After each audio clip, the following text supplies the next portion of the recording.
started with your remarks. Yes.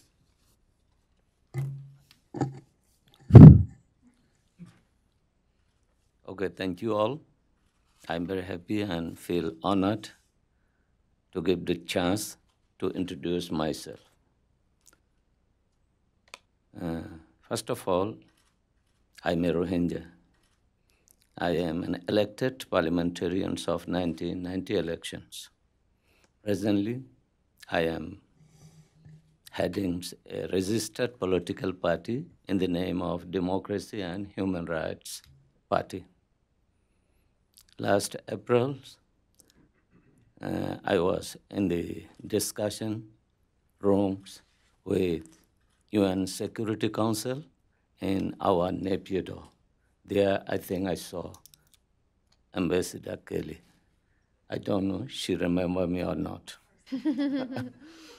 And there also, I represented the Rohingya community, and I express the situation, what's happening in Rakhine State, and what we expect from international community, especially from Security Council.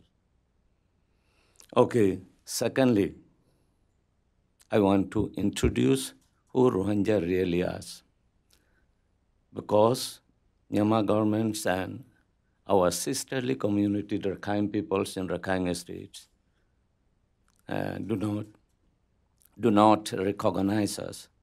They are accusing us, branding us, labeling us as interlopers. That we came from formerly Pakistan, presently from Bangladesh. It is not the thing, really. Arkan is most close politically, historically, and geographically with Bengal, East Bengal. There were people from the beginning of history, Indian peoples in Rakhine State. These Rakhine who are part of Myanmar, part of Burma, came only lately in 10th century, 11th century, they got supremacy. So what is called dominations of Rakhine State, it is true. We are not denying the existence of Rakhine. We are not going to fight against the Rakhine. Just what we want is, please recognize us as we are.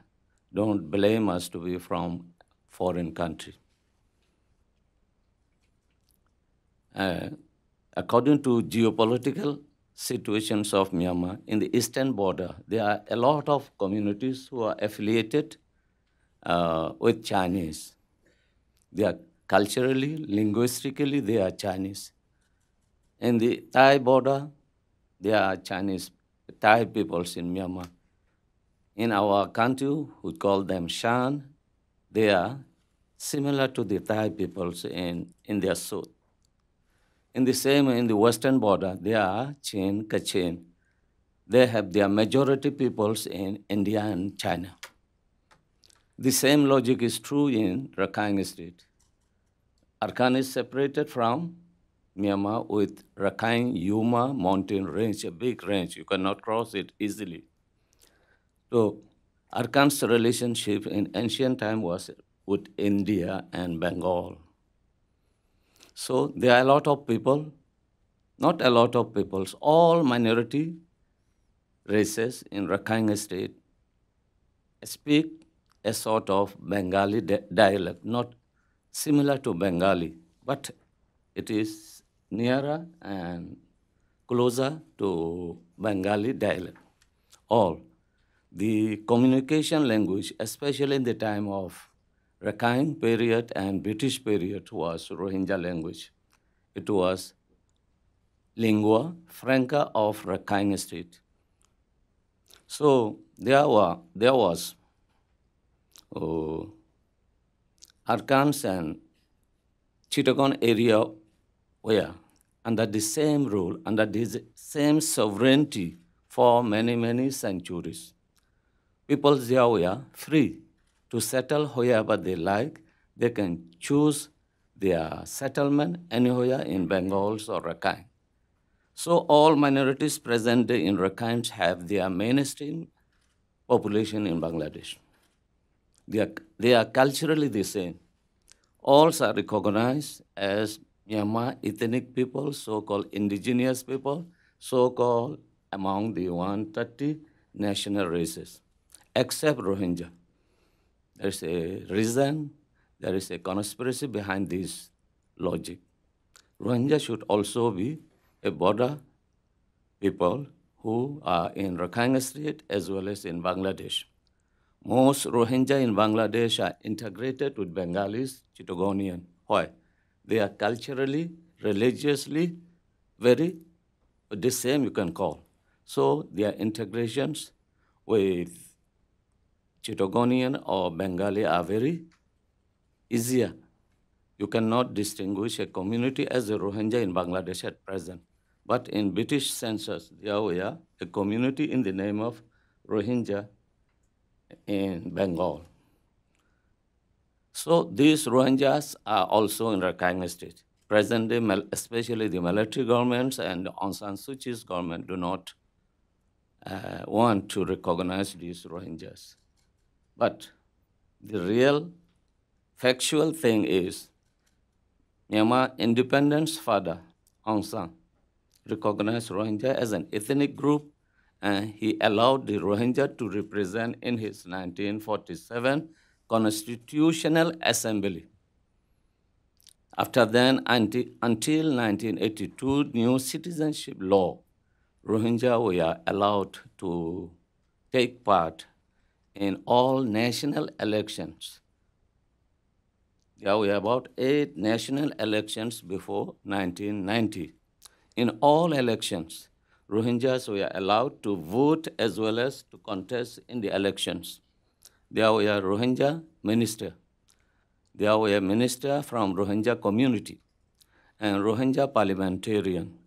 According to Burmese law, no foreigner can contest in election law. Only citizen can contest in national election, not ordinary citizen.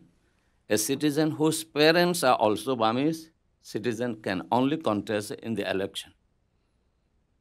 So what I mean, getting the right to contest in national election means these people are Burmese full citizen. At that time, there was only one category of citizen, full citizen, all are equal. A few people, foreigners who applied for naturalization got naturalized citizenship, but this community is very few, not community-wise, individuals. So we got the Rohingya got the right to compete in election means we are full citizens. And again, we are recognized as an indigenous people of Myanmar since 1960 with ministerial order decisions. Mon, Lahu, Ou, and Rohingya, 4 languages in one cabinet decision.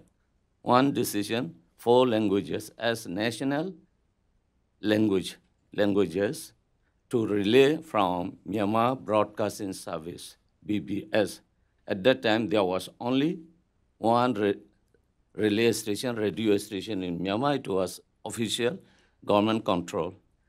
So, present day, Pou people got their indigenous self-administered zone, and other Mon have got their state. But Rohingya is said by the military and Aung San Suu Kyi. Don't mind, I'm sorry to say something against Aung San Suu Kyi. It is a reality. You see, because in America, I think, there is a good admiration of Aung San Suu Kyi. Everyone love her, even in the airport. The airport clerical staff say, "You from Myanmar?" "Yes, I am from a beautiful country ruled by a very, what is called, qualified leader, Aung San Suu Kyi." I have to give some answer which is not in favor of beautiful country and good leader Aung San Suu Kyi. They chose me. So they are not going to recognize us today. They say you are from Bangladesh. Again, there was a constitution before the independence of Myanmar. It was written by Aung San, Bujok Aung San, the father of independence, hero, independence, father of Myanmar. Under that constitution, there came two laws. One is citizenship election law. Another is citizenship law. Election means if someone wants to be Burmese citizen, he have the right, the chance, and the something he can apply for citizenship. Another is full citizenship law. That citizenship law was enacted on the very day of independence, 4th January of 1948. According to these two laws, Constitution and Citizenship Law, Rohingyas were recognized as full citizens. Rohingya got nationality cards. We call it in Myanmar as national registration cards. This card was the same for all the Burmese citizens. Burma, Chin, Kachin, Rakhine, Rohingya all held the same national registration cards. So, but what happened? After coming in power, the General Ne Wing, he is very much anti-Muslim, anti-Rohingya. He do not want Rohingya to have some rights in Rakhine state because Rakhine states have two major communities, Rohingya and Rakhine. Rohingya and Rakhine are proportional, almost equal populations. Even in early period, Rohingyas were majorities. Anyhow, Unewing's thinking is, his philosophy is, if these peoples are given equal rights, they someday will try to divide Rakhine state, and they may claim a state of their own in the northern part of Rakhine, where they are majority. Keeping it in mind, he introduced a lot of, excuse me, let me have.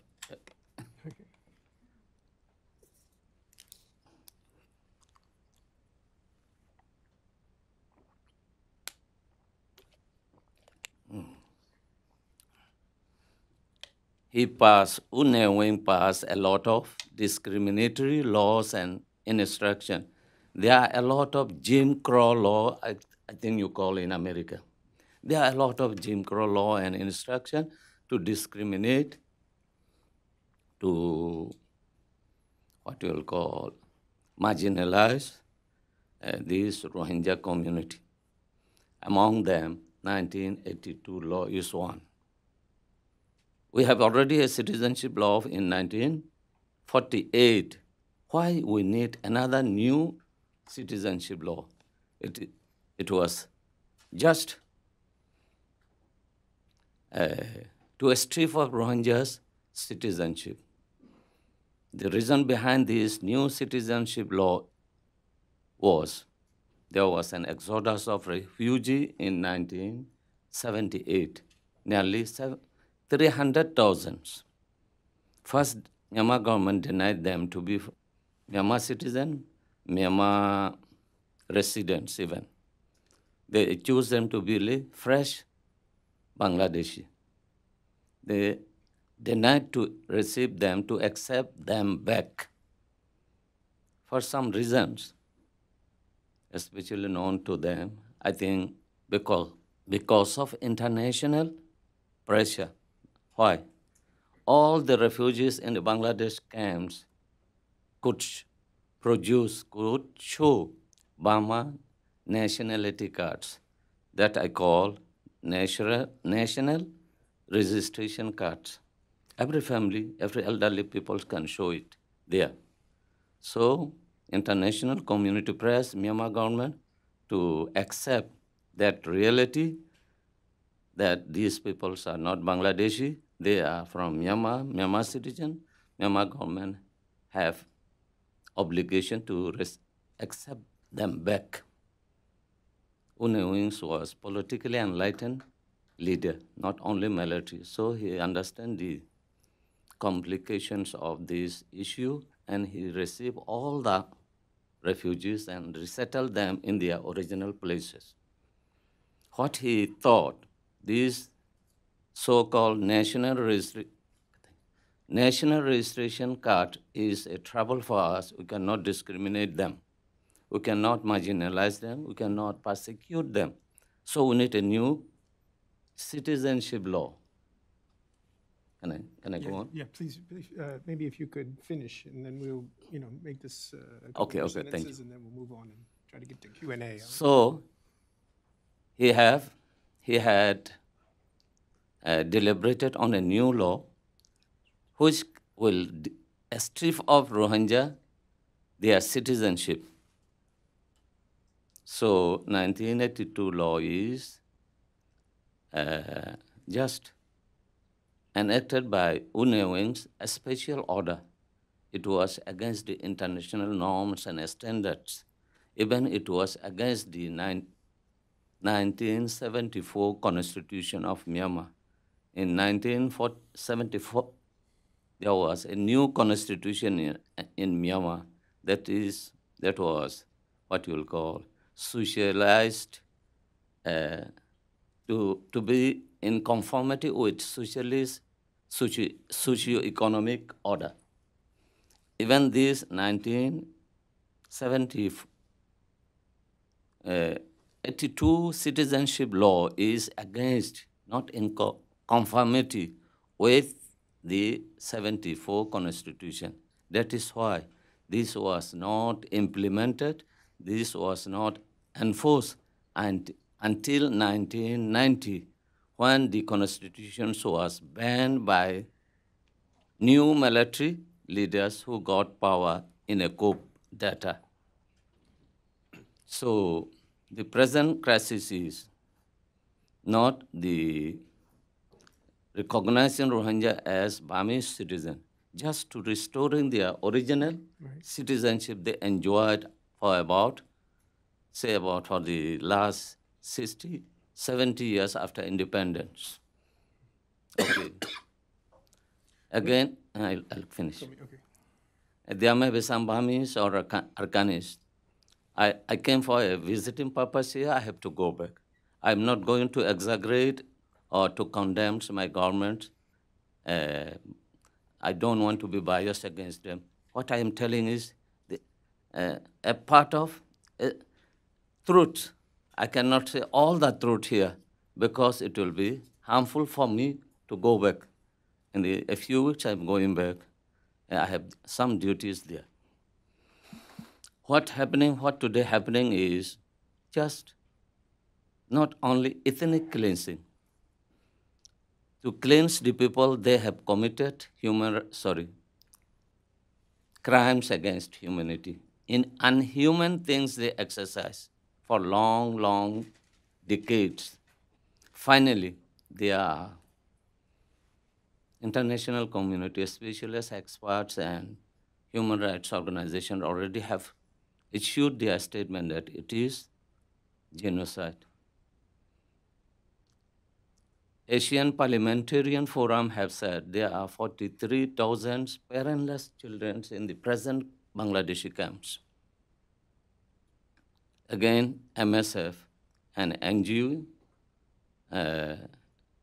issued a statement some months ago that there are 6,700 people who were killed some months ago, but at present it will be more than that. My estimation will be it will be more than 20,000. That is why there are 43,000 parentless children in the camp. Again, majority of the peoples in the camps are female, not male. Main population is smaller than the female population. So from our perspective, it is full genocide. Their houses were abandoned, their people were killed, young and babies were torched, thrown into the fire. Burning is not enough. No, they have bulldozed all the villages abandoned by the refugees. 80% of the Rohingya population have fled to Bangladesh, especially from Mongdo side. From Mongdo township, it will be 85%. All villages were bulldozed. So that when you come back, you cannot recognize, you cannot point out where you live and which one is your home street, where you live. And government have planned to resettle them, non-Rohingya peoples in those villages. Okay, so if the Rohingyas are repatriated, we don't know where they will be settled. In the agreement, please excuse me a few minutes only. In Bangladesh-Myanmar agreement, it is said Rohingya repatriatees will be resettled in their original place or somewhere suitable for them. That is a big problem. This awe, why there should come an awe? That means everyone will be subjected to that awe. Everyone should be resettled somewhere else. And their land properties. Arkan is not like America. It is not an industrial area. It is just a place of farmers, agriculturists. If their agricultural lands are confiscated, grabbed by the government, what the refugee will depend on for their survival? It is big questions. Already half of the farming lands of Rohingya in Sitwe, Yethedong, Mongdo, Buthidang, Soya, grabbed and distributed to non-Rohingyas. At present, there is plan to grab small farming lands from the Rohingyas and distribute it to non-Rohingyas. Again, there is a MOU with United Nations branches in Rakhine, UNDP and UNSCR. Before my coming here, I have discussion with those UNSCR and UNDP representative, head of the missions. They say we will try our best not to let Myanmar government what you'll call infringe the rights of the Rohingya. But before my coming there, I read in newspaper, UNDP and UNSCR, head of the mission, so we are traveling in Rakhine State, especially in Mongdo and Buthidong area, to find out 30 locations to resettle non-Rohingya people. 30 locations. In those programs, UNDP and UNSCR will fund and give help to the Myanmar governments. So if there are 30 new settlements, where they will be settled, not in ownerless, what is called virgin lands. These all are lands of Rohingya. So still today, marginalization and discrimination is going on. Myanmar government is not clean-hearted. They say they will bring 300 people a day, 5 days a week. Okay, it will take to repatriate 1 million Rohingyas for about 30 years. It is not real repatriation. It is just showing to the world that we are ready, we are not discriminating these people, so we receive that.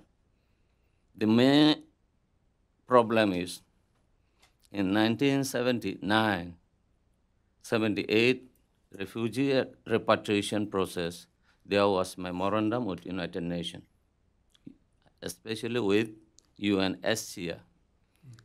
In 92, there was another exodus of Rohingyas in Rakhine State. There was also a MOU.